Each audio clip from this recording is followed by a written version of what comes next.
AVS நலவாழ்வு சங்கம் என்ற ஒரு அமைப்பினை மிகச் சிறப்பான முறையில் துவங்கி இருக்கின்றார்கள். இதனால் வரை ஏறத்தாழ ஒரு 100 ஆண்டுகளுக்கு முன்பாக நம்முடைய அகரம் வெள்ளையான் செட்டியார் சமூகமானது ஒரு சங்கம் அமைத்து செயல்பட வேண்டும் என்று செயல்பட்டவர்கள் திருச்செங்கோட்டில் இருப்பவர்கள். திருச்செங்கோட்டை தலைமையிடமாக கொண்டுதான் ஏறத்தாழ சங்ககிரி, ராசிபுரம், சேலம், திருப்பூர் எல்லா ஊரில் இருக்கக்கூடிய நம்ம அகரம் வெள்ளையான் செட்டியார் சமூகத்தை சேர்ந்தவர்கள் எல்லாம் அழைத்து ஒரு சங்கத்தை ஏற்படுத்தி திருச்செங்கோடு சங்கத்தை திருச்செங்கோடு மகாஜன தலைமை சங்கம் என்று பெயரிட்டு அதன் மூலமாக ஏறத்தாழ ஒரு 30-40 ஊர்களில் இருக்கக்கூடிய நம்முடைய சமூக பெரியவர்கள் எல்லாம் அழைத்து அந்த சங்கத்தை துவக்கினார்கள். அதற்கு பிறகு ராசிபுரத்திலே சங்கம் வந்தது, சேலத்திலே சங்கம் வந்தது. இன்றைய தினம் ஏறத்தாழ முக்கியமான ஊர்களிலெல்லாம் நம்முடைய அகரம் வெள்ளையான் செட்டியாருடைய சங்கங்களானது மிக சிறப்பான முறையில் செயல்பட்டு கொண்டு வருகிறது. அந்த வகையில் நம்முடைய சென்னை சங்கமானது கொஞ்சம் வித்தியாசமான சங்கம். ஏனென்றால் இதில் எல்லாம் படித்து நாழ்ந்த அறிவு பெற்று பரந்த அறிவு பெற்றவர்களெல்லாம் இதில் இணைந்து செயல்பட இருக்கின்றார்கள். இவர்களுடைய பங்களிப்பானது மற்ற ஊர்களில் இருக்கக்கூடிய அகரம் வெள்ளையான் செட்டியார் பொதுமக்களுக்கு எல்லாரும் பயன்படக்கூடிய வகையிலே இது அமையும் என்பதிலே எல்லளவும் ஐயமில்லை. ஏனென்றால் நம்முடைய முன்னோர்கள் ஏறத்தாழ ஒரு 4300 ஆண்டுகளுக்கு முன்பாக காவிரி பூம்பட்டினத்தில் இருந்து ஒரு சில காரணங்களுக்காக குடிபெயர்ந்து அகரத்திலே உள்ள இடத்திற்கு சென்றடைய வேண்டிய ஒரு சூழலை வந்து சேர்ந்தது. திருமணமுத்தாற்றின் கரையில் இருக்கக்கூடிய கிளச்சி பாலத்துக்கு அருகிலுடைய அகரத்திலே அந்த 700-800 குடும்பம் வந்து செட்டில் ஆகக்கூடிய ஒரு சூழ்நிலை வந்து அமைந்தது. அந்த நேரத்திலே நம்முடைய சமூக பெரியவர்கள் ஏதோ ஒரு வியாபாரம் செய்ய வேண்டும் என்று நினைக்காமல் அந்த நேரத்திலே ஆண்டு கொண்டிருந்த அகலம்பூ சோழன் என்ற அந்த சோழ மன்னனிடம் சென்று நம்முடைய சமூகத்தினுடைய பெருமையை எல்லாம் பேசி எங்களுக்கு நல்ல முறையில் எங்களுடைய நாங்கள் வந்திருக்கக்கூடிய 700-800 குடும்பங்களும் தலை துவங்குவதற்காக ஒரு வழிகாட்ட வேண்டும் என்று மன்னிடம் கேட்டு அவர்களிடமிருந்து ஒரு வெள்ளி துலாக்கோடும் பொதிமாடும் கொண்ட லட்சணையும் பெற்று பண்டமாற்று முறை வியாபாரத்தை நீங்கள் செய்து கொள்ளலாம் என்ற ஒரு இலச்சனையும் ஒரு தாமிர பட்டயத்தையும் ஏறத்தாழ ஒரு 4000 ஆண்டுகளுக்கு முன்பாகவே அவர்கள் பெற்றிருந்திருக்கார்கள். ஏதோ ஒரு குடிபெயர்ந்து வந்தோம், ஏதோ ஒரு தொழில் செய்தோம் என்று இல்லாமல் மன்னிடம் சென்று நம்முடைய குலப்பெருமையை பேசி அவர்கள் ஒரு பட்டயத்தை வாங்கக்கூடிய அளவிற்கு நம்முடைய மக்கள் எல்லாம் திறமை பெற்றவர்களாக இருந்தார்கள். அதனால தான் அந்த பட்டயத்தில் சொல்லும்போது கூட வலிமை அது பேசி என்ற ஒரு வார்த்தை இருக்குதுல்ல என்ற ஏதோ ஒன்று பேசி போய் எங்களுக்கு போய் ஏதோ ஒரு எனக்கு வாழ்க்கை கொடுங்க, எங்களுக்கு பிச்சை போடுங்க, எங்களுக்கு காப்பாற்றுங்க அப்படின்னு கெஞ்சாம வலிமை அது பேசி என்று சொல்லும் பொழுது நம்முடைய மக்களுடைய செல்வாக்கு, அறிவு, திறமை இவைகளை எல்லாம் மண் புரிந்து கொள்ள வேண்டும் என்று அவரிடம் எடுத்து சொல்லி அவர்களுக்கு ஒரு அங்கீகாரம் அளித்து ஒரு இலச்சனையும் கொடுத்து ஒரு வெள்ளி துலாக்கோடும் பொதிகை மாடும் கொண்ட லட்சணையை கொடுத்து ஒரு தாமிர பட்டயத்தை கொடுத்து நீங்கள் இந்த இடத்தில் இருக்க ஏறத்தாழ 28 ஊர்களில் உள்ள ஊர்களெல்லாம் நீங்கள் பண்டமாட்டு வணிகம் செய்து கொள்ளலாம் என்று ஒரு அனுமதி கொடுத்தார்கள். அந்த வகையிலே ஆரம்பிக்கப்பட்டது தான் நம்மள அகரம் வெள்ளையான் செட்டியார் சமூகத்தினுடைய 7 கோத்திரங்கள். இப்பொழுது 8 கோத்திரம் இருக்குது. உண்மை ஆரம்பமானது 7 கோத்திரங்கள். அந்த 7 கோத்திரத்திலும் நாம வகை பிரித்து கொண்டு பட்டக்காரர் கூட்டம் என்று ஆரம்பித்தோம். இந்த பட்டக்காரர் கோத்திரத்தாரில் தான் அவர்கள் சொல்படி அவர்கள் தலைவர் மாதிரி அவர்களுக்கு வந்து 2 வெத்தலை பாக்கு உண்டு. 2 வெத்தலை பாக்குன்னா நாம சொல்றதையும் அவங்க கேட்கணும், அதே சமயம் அவங்க சொல்றதை நம்ம கேட்கணுங்கிறதுக்காக 2 வெத்தலை பாக்கு அவங்களுக்கு அந்த உரிமையை கொடுத்தாங்க. பட்டக்காரர்களுக்கு உரிமை கொடுத்தாங்க. நாகேந்திர மகரிஷி நம்முடைய 7 கோத்திரத்தாலும் பார்த்தீங்கன்னா ரிஷி மகரிஷி கோத்திரத்தில் வரும். நாம சொல்றது பட்டக்காரன் கோவிந்தம் கொண்டு சொன்னாலும் கூட நாகேந்திர மகரிஷி கோத்திரம், கோவிந்த மகரிஷி கோத்திரம், கருத மகரிஷி கோத்திரம், ரத்ன மகரிஷி கோத்திரம், ஆதார மகரிஷி கோத்திரம், சோழமாதேவி கோத்திரம், சோழ மகரிஷி கோத்திரம்னு வர்றதில்ல, சந்துரு மகரிஷி கோத்திரம். பிறகு கொஞ்சமாக வந்து அங்கே இங்கே கொஞ்சம் மாற்றி போனதுனால என்னாச்சுன்னா ஒரு சில இடத்த மாற்றி கொஞ்சம் கல்யாணம் அப்போவே கொஞ்சம் வெளியில் கல்யாணம் பண்ணாங்க. அந்த கோத்திரம் தான் உங்களுக்கு வந்து பிள்ளையார் கோத்திரம் என்று ஒரு எடுத்து அது வந்திருக்கு. இப்போ ஏறத்தாழ அந்த 8 கோத்திரத்தில் இருக்க மக்களும் நம்முடைய எத்திராஜ் அவர்களுடைய முயற்சியின் காரணமாக நம்முடைய வெள்ளையான் செட்டியார் தமிழ்நாடு முழு எவ்வளோ பேர் தான் இருக்காங்க அப்படிங்கிற ஒரு அமைப்பு ஏற்படுத்தி பார்க்க வேண்டும் என்ற அபிப்பிராயத்தில் ஒரு 7-8 வருஷம் முன்னாடி சேலத்தில் அவர் தேர்தல் அதிகாரியாக இருந்த பொழுது அந்த சென்சஸ் கணக்கெடுத்தார். அந்த சமயத்தில் நமக்கு கிடைத்த தகவலின்படி நம்முடைய அகரம் வெள்ளையான் செட்டியாருடைய 8 கோத்திரத்தை சேர்ந்த மக்களுடைய மொத்த தனச்சொகையும் 1 லட்சத்திற்கு கீழே தான், பெருசாக கிடையாது. இன்னைக்கு எங்கள் மாப்பிள்ளை ஆர்கே துரைசாமி சொல்லும் பொழுது வந்து நம்ம அந்த நாட்டுக்கூட செட்டியார் மாதிரி சிங்கப்பூர் போல சிலோன் போலன்னு சொன்னார். நம்ம ஆளுங்கள்லாம் அந்த அளவுக்கு இன்னும் வளர்ச்சி பெறதுக்கு காரணம் சிறிய சமுதாயமாக இருந்தோங்கிறது ஒன்று. 2வது வந்து திரைக்கடல் ஓடி திரைவையம் தேடணுங்கிற நினைப்பு அப்போ இல்லை. இருந்த இடத்துலயே நம்ம மெயினாக செஞ்ச வியாபாரம் தரக வியாபாரம் தான். வியாபாரத்தில் வந்து நம்ம செட்டி மாதிரி கெட்டி பிள்ளை யாருமே கிடையாது. ஆனால் இன்றைய சூழ்நிலையில் நம்முடைய வியாபாரங்களை எல்லாமே பல வகை பிரிஞ்சிருச்சு. அந்த காலத்தில் நினச்சி பார்த்தீங்கன்னா இன்னைக்கு 100 வருஷத்துக்கு முன்னாடி ராசிபுரம், திருச்செங்கோடு, சேலத்தில் பார்த்தீங்கன்னா மளிகை வியாபாரத்தில் நம்பால் தான் நம்பர் 1, பாக்கு வியாபாரத்தில் நம்பால் தான் நம்பர் 1, புகையில வியாபாரத்தில் நம்பால் தான் நம்பர் 1. அதே போல் கடலக்காய், எள்ளு, புண்ணாக்கு, திப்பி எல்லாத்தையும் பார்த்தீங்கன்னா தனி ஒரு திறமையாக நம்ம செயலாற்றி கொண்டு வந்தோம். ஆனால் அந்த வியாபாரங்களெல்லாம் இன்னைக்கு மாறி பல பேர் கையில் போயிடுச்சு. எல்லா வகுப்பினரும் அந்த வியாபாரத்தை நுழைய ஆரம்பிச்சிட்டாங்க. அதனால அந்த வியாபாரத்தினுடைய ரகசியங்கள் இல்லை, இந்த தந்திரங்கள் எல்லாம் யாருக்கும் புரியல. பலவராக போனதுனால லாபங்கள் குறைந்து விட்டது. போட்டி நிறைய காரணத்தினால பண்ண முடியல. இப்போ நம்ம சமுதாயம் வந்து முன்னேறக்கிறதுக்கு ஒரே காரணம் நம்முடைய சந்ததிகள் எல்லாம் படித்து முன்னேறி பல வகையான வேலைகளுக்கு போனதுனால தான் நம்ம ஆளுங்க இப்போ முன்னேறிட்டு வந்துட்டு இருக்கோம். ரெண்டாவது, அந்த காலத்தில் வாங்கி போட்ட சொத்துக்கள் மதிப்பு இன்னைக்கு வந்து 10 மடங்கு, 20 மடங்கு, 40 மடங்கு, 50 மடங்கு ஏறின காரணத்தினால தான் இன்னைக்கு நாம் ஓரளவுக்கு மார்க்கெட்டில் ஓரளவுக்கு வசதி வாய்ப்படத்தில் இருக்கும். இந்த வசதி வாய்ப்புங்கிறது நம்ம முன்னோர்கள் வாங்கி போட்ட சொத்து தான் இன்னைக்கு வந்து வசதி வாய்ப்பாக இருக்கு. அதுக்கப்புறம் நம்ம பசங்கள்லாம் படிச்சு பண்ணி வேலைக்கு வந்தாங்க பார்த்தீங்களா, இதுதான் நம்முடைய சொத்து. இப்போ இனிமேல் வரக்கூடிய காலத்தில் இதில் போட்டிருக்க மாதிரி நல்ல ஒரு அற்புதமான ஒரு நிர்வாக குழு தேர்ந்தெடுக்கிறாங்க. ஒவ்வொருத்தருக்கும் ஒரு அசைன்மெண்ட் கொடுத்துருக்காங்க. எல்லாரும் மிகச்சிறப்பான அசைன்மெண்ட்.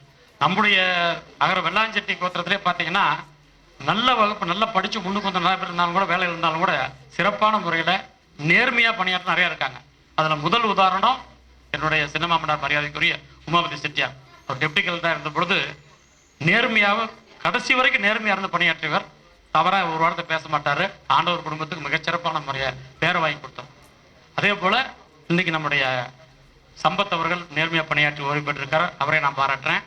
இன்னைக்கு நம்முடைய இதை சேர்ந்த கோவிந்த மகர்ஷி கோத்திரத்தை சேர்ந்த திருமதி செல்வி வந்திருக்காங்க. இங்கே அவங்க வந்து ஜாயின்ட் டைரக்டர் போஸ்ட் வந்திருக்காங்க. இப்போ மருந்து கட்டுப்பாட்டு துறையில் மிகப்பெரிய பதவி. அந்த பதவியில் வந்து நம்ம செல்வி இருக்காங்க பண்ணுறாங்க. அவங்க வந்திருக்கு, நமக்குலாம் சிறப்பு. ஏன்னா அவங்கள நினச்சா டிசி ஆயிருக்கலாம் பண்ணலாம். இப்போ சென்னையில் இருக்காங்க பண்ணுறாங்க. நம்முடைய முன்னாள் திருச்செங்கோடு தலைவர் TN சிங்காரவேல் அவர்களுடைய புதல்வி சொல்லிதாமா பாமா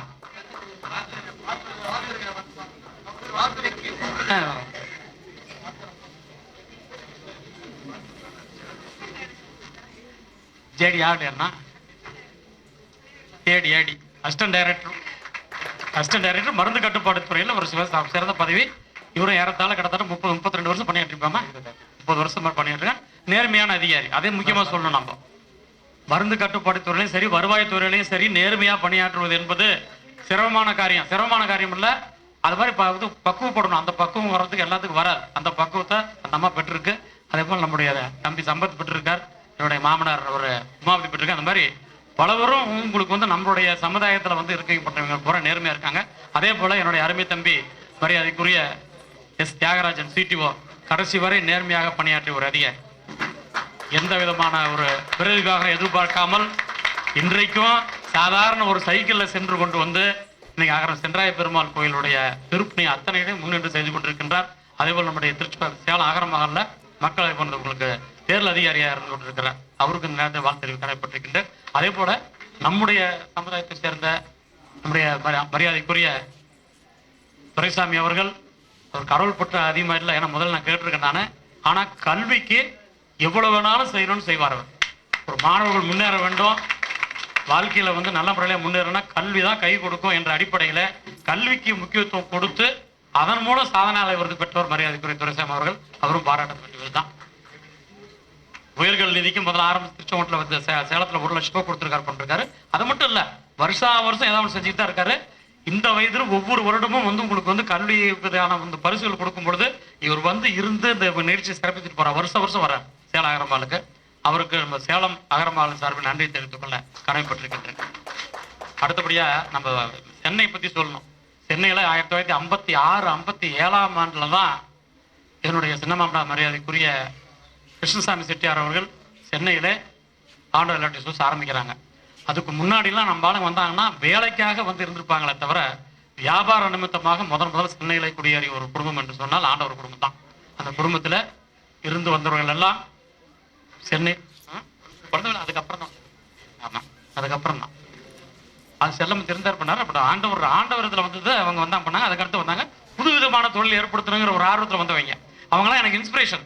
ஏன்னா இப்போ ஆண்டவர் குடும்பத்தில் பொண்ணு எடுத்து நான் அவங்க மாப்பிள்ளையா இருக்கு பெருமைப்படுறேன்னா, நான் ஏதோ ஒரு சின்ன சாதனை பண்ணுறேன், ஒரு ஏதோ சின்ன வித்தியாசம் வியாபாரம் பண்ணுறேன்னா அதுக்கெல்லாம் அவங்க ஒரு ஊன்றுகோலில் இருந்திருக்காங்கன்னு சொன்னால் அது மிகையாகாது. அந்த வகையில் சென்னையில் அவர் ஆரம்பித்தார். இன்னைக்கு ஏறத்தாழ 61 வருஷம் ஆகுது.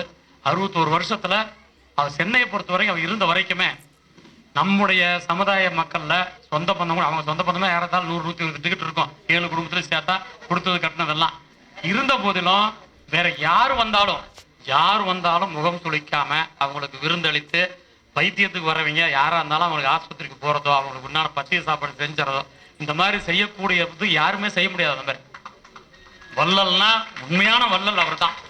எங்க அத்தையும் சரி, எங்க மாமாவும் சரி, அவருடைய குடும்பத்தில் இருக்க அந்த மருமகள் யாருமே முகம் சுளிக்க மாட்டாங்க. எல்லாருமே அவங்களுக்கு உறுதுணையா இருந்து நல்லபடியாக செஞ்சு கொடுத்தாங்க, பண்ணாங்க. அந்த அளவுக்கு அவர்கள் எல்லாம் பாராட்ட வேண்டிய கடமைப்பட்டிருக்கின்றோம். அதே போல ஆண்டவர் குடும்பத்தில் இருக்க அனைவருமே நம்முடைய சமுதாயத்தில் இருக்கவங்க தொழிலில் முன்னுக்கு வரணுன்னே ஒரு தொழில் முனைவர் நிதியை ஏற்படுத்தி திருச்செங்கோடு, சேலம், ராசிபுரம், பழனி இந்த 4 இடங்களுக்கு 50,000 பணம் கொடுத்து, அந்த பணம் திரும்பி வரலனாலும் பரவாயில்ல, அவங்க வட்டி தரலனாலும் பரவாயில்ல, ஏதாவது ஒரு தொழிலில் 50 பேருக்கு தரமா, 5 பேர் முன்னுக்கு வந்தால் போதும் அப்படிங்கிற அபிப்பிராயத்தில் அவங்க செஞ்சாங்க. அந்த வகையில் அவர்களுடைய ஒவ்வொரு திட்டங்களும், சேலம் மகரமகள் ஆரம்பிக்கிற ஒவ்வொரு திட்டமும் ஆண்டவர் முத்துராமன் செட்டியாருடைய மனதிலிருந்து வந்த திட்டம். அந்த பொதுநல திட்டம், மருத்துவ நல திட்டம், ஒவ்வொரு சாதனையாளர் திட்டம், ஒவ்வொரு திட்டமும் அவங்க கொண்டாடுற திட்டமும் சமுதாய மக்களுக்கு ஏதோ ஒரு வகையில் நம்மால் இயன்ற உதவி செய்ய வேண்டும், நம்மால் இயன்ற பணியை செய்ய வேண்டும் என்ற அடிப்படையில் அவர்கள் செய்து கொண்டிருந்திருக்கார்கள். ஆக இந்த ஏபிசி நலவாழ்வு சங்கம் சென்னை என்பது இனி வருகின்ற காலங்களிலே சென்னையில் இருக்கக்கூடிய நம்முடைய ஏபிசி மக்களுக்கு மட்டுமல்லாமல் தமிழகத்தில் உள்ள அனைத்து மாவட்டங்களில் உள்ள அனைத்து வெள்ளாஞ்செட்டியார் சமூக பெருமக்களுக்கும், அவர்களுடைய புதல்வர்களுக்கும், அவருடைய வாரிசுகளுக்கும் வழிகாட்டியாகவும் அவர்களுக்கு வாழ்வளிக்கக்கூடிய வகையிலும் உங்களுடைய பணி சிறக்க வேண்டும் என்று வாழ்த்தி வாய்ப்புக்கு நன்றி கூறி அமைகிறேன். நன்றி, வணக்கம். சிறப்பு விருந்தினர் உரையாற்றிய திருவாசம் அவர்களுக்கு மிக்க நன்றி. அடுத்து சாதனையாளர் இன்ஜினியர் துரைசாமி அவர்கள் சிறப்பு உரையாற்றுவார். எல்லோருக்கும் வணக்கம். முதற்கண் இந்த ஒரு இவ்வளவு சீக்கிரத்தில் ஒரு 3 மாதத்திற்குள் செய்தது மிக மகத்தான சாதனை. எல்லோரையும் ஒருங்கிணைப்பது, என்னதான் வாட்ஸ்அப் கம்யூனிகேஷன் இருந்தால் கூட, வித்ராஜங்கன்னு முதல் பேசும்பொழுது 2 மாதம் கூட இருக்காதுன்னு நினைக்கிறேன். முதல் மீட்டிங் 3 மாதம் இருக்கும். முதல் மீட்டிங்கில் என்னால் வர முடியவில்லை, என்னுடைய பேரன் கல்யாணம் ஆனதுனால். இப்போ 2வது மீட்டிங் ஜூலை 31, அன்றைக்கு தான் என்னுடைய பேரனுடைய கல்யாணம். எங்களுடைய ஹாஸ்பிட்டல் இருந்ததுனால என்னால் வர முடியவில்லை. அதற்கு முதல் கண் என்னுடைய பாராட்டுதலை தெரிவித்துக் கொள்கிறேன். என்னை சிறப்பு விருந்தினராக அழைத்ததற்கும் முதற்கண் நன்றியை தெரிவித்துக் கொள்கிறேன். உரையாற்றும் பொழுது எத்திராஜ் 2-3 தடவை என்ன சொல்லிவிட்டார், சுருக்கமாக பேசுங்கள் என்று. முதலில் போனில், அடுத்தது இப்பொழுது இன்னைக்கே 2 தடவை சொல்லிவிட்டார். அதனால் முடிந்த அளவு சுருக்கமாக பேசுகிறேன். முடியவில்லை என்றால் மன்னிக்கவும். நான் சொல்ல வந்த விஷயங்களை முதல் சொல்லிவிடுகிறேன்.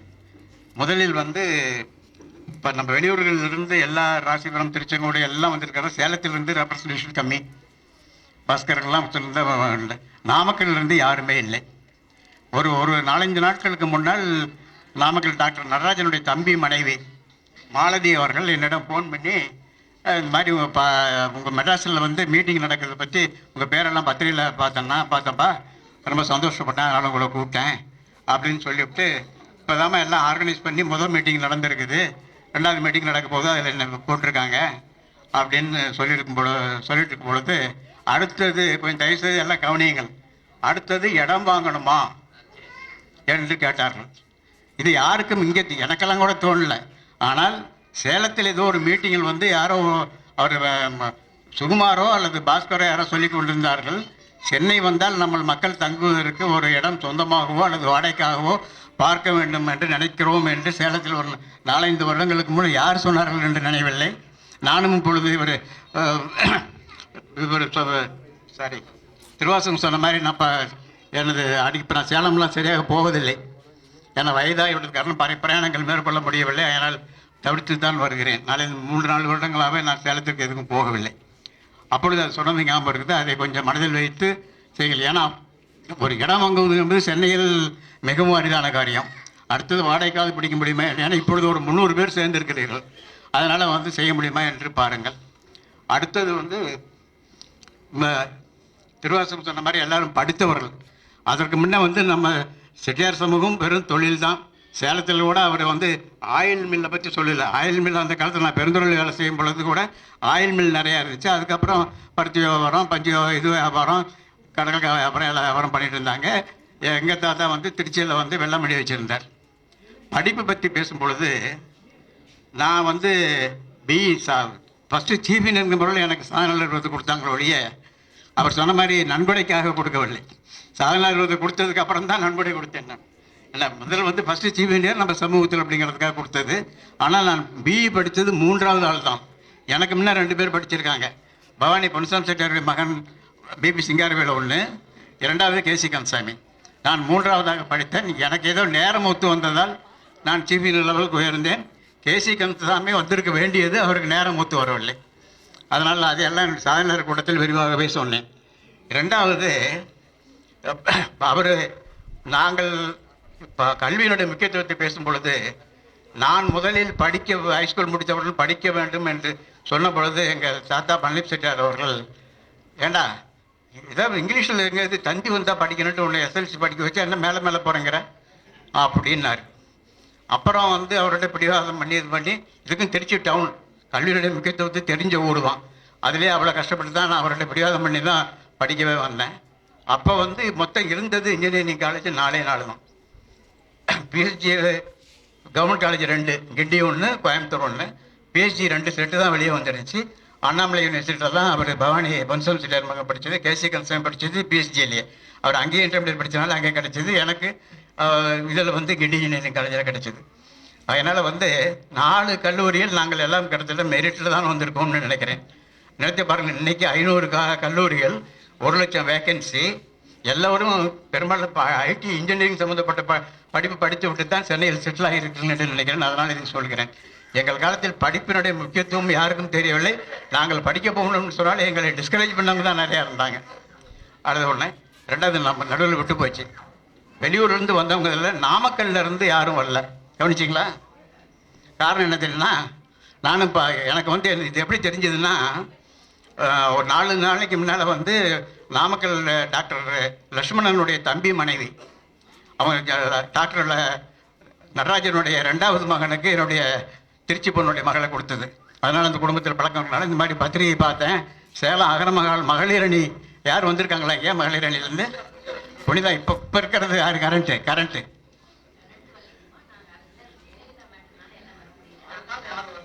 இல்லை, அந்த அம்மா சொல்லிச்சு. அவங்க சிஸ்டராம், அது மைதிலியினுடைய சிஸ்டராம். ஏன்ல அவங்க சொல்லியிருக்காங்க, உங்கள் பேரெல்லாம் பார்த்து நான் ரொம்ப சந்தோஷப்பட்டேன் அப்படின்னு சொல்லிட்டு இருந்தாங்க. அப்புறம் அப்போ தான் இந்த இடத்த பற்றி பேச்சு வந்துச்சு. நான் அதுக்குள்ளே டாபிக் மாறிட்டேன். ஆச்சா, இடம் வாங்கின பற்றி அதை ஒன்று சொல்லிட்டு, நாமக்கல்லை பொறுத்த வரைக்கும் இடம் இருக்கிறது, ஆனால் எடுத்து செய்ய ஆள் இல்லை என்று சொன்னார்கள். அவர்கள் எல்லோரும் டாக்டர் நடராஜனை கேட்க, நடராஜன் எனக்கு வந்து டைம் இல்லை, என்னால் முடியாது அப்படின்ட்டு சொன்னதாகவும், மைதிலினுடைய கணவர் கண்ணன் அவர்கள் தயாராக இருப்பதாகவும், அண்ணன் இருக்கும் பொழுது நாம் எப்படி செய்வது என்று யோசனை செய்வதாகவும் சொல்லிட்டு, அதனால் இப்போ இவங்க சேலத்துக்காரர்களே சொல்லிக் கொள்கிறேன், நாம் போய் பண்ண முடியாது. சேலத்தில் இன்றைக்கி இருக்கிற திருவாசம் நாமக்கல்ல அவர் டாக்டர் நடராஜனுடைய தம்பி ஒய்ஃபு, அவங்க வந்து அங்கே நாமக்கல்ல வந்து அங்கம் செட்டியார் வந்து இடம் வச்சு நடத்திட்டு இருந்திருக்கிறாரு. இப்போ நடத்த ஆள் இல்லாதனால அங்கே ஒன்றும் செயல்படவே இல்லை போல். அதுக்கு முடிஞ்ச செய்யுங்க, அவ்வளோதான். அவரை வந்து அவருடைய மயிலுடைய கணவர் கண்ணன் ரெடியாக இருக்கிறார். அவர் அண்ணன் வந்து இருக்கும் பொழுது நாம் பொறுப்பெடுக்க வேண்டாம் என்று யோசனை பண்ணுவதாக சொல்லிச்சு. நாமக்கல்லை பொறுத்த வரைக்கும் ஒரு 2 மாதத்துக்கு முன்பு தான் வந்து புதிய ஒரு அமைப்பு ஏற்படுத்தியிருக்காங்க. பழைய அமைப்பெல்லாம் போய் புதுசாக வந்து தலைவர், செயலாளர், பொருளாளர், நிர்வாக குழுக்களும் 10 பேர் வந்திருக்காங்க. எல்லாமே வந்து இளைஞர்கள், பொறுப்புள்ளவர்கள், வசதி படைத்தவர்கள், நல்லா செய்யணுங்கிற ஆர்வத்தை வந்திருக்காங்க. நாமக்கல்ல வந்து ஏறத்தாழ ஒரு 32,000 சதுரடி இடம் வச்சிருக்காங்க. 32,000 சதுரடியில் ஒரு 10,000 12,000 சதுரடி வித்துட்டு, இல்லை ஒரு 20,000 சதுரடி வித்துட்டு ஒரு மண்டபம் கட்டலாம்னு அபிப்பிராயம் வச்சிருக்காங்க. இனி வருகின்ற